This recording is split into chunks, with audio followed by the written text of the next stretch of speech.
Marital rape अगर supreme court और भारत सरकार मैरिटल रेप को क्राइम नहीं मानेगा तो उन महिलाओं को न्याय कैसे मिलेगा जिनके साथ मैरिटल रेप हो चुका है और जिनके साथ मैरिटल रेप हो रहा है। Still remember, every night post the wedding was like a nightmare for me.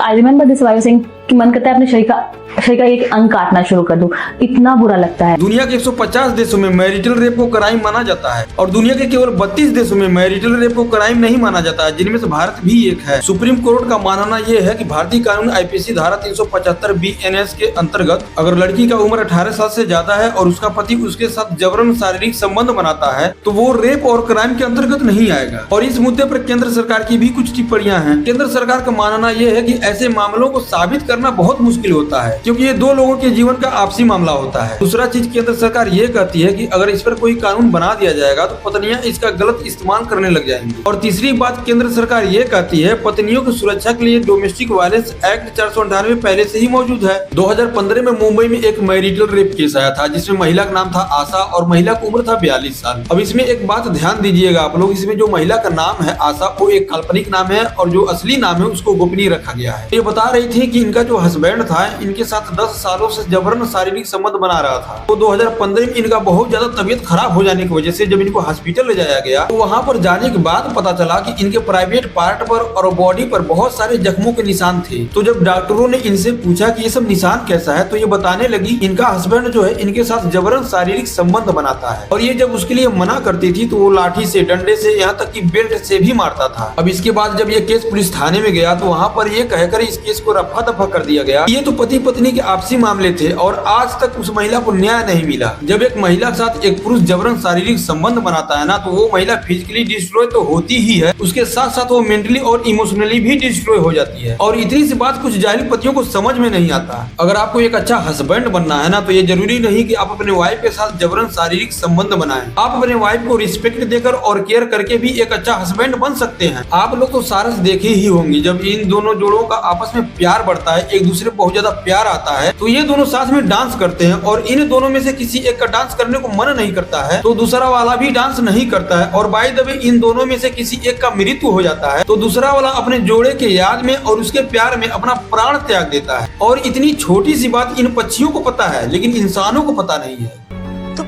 पत्नी धर्म का मतलब जानती हो? आप कंसेंट का मतलब जानती है?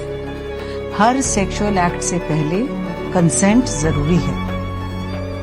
कंसेंट ना हो तो वो सेक्सुअल एक्ट रेप कहा जाएगा।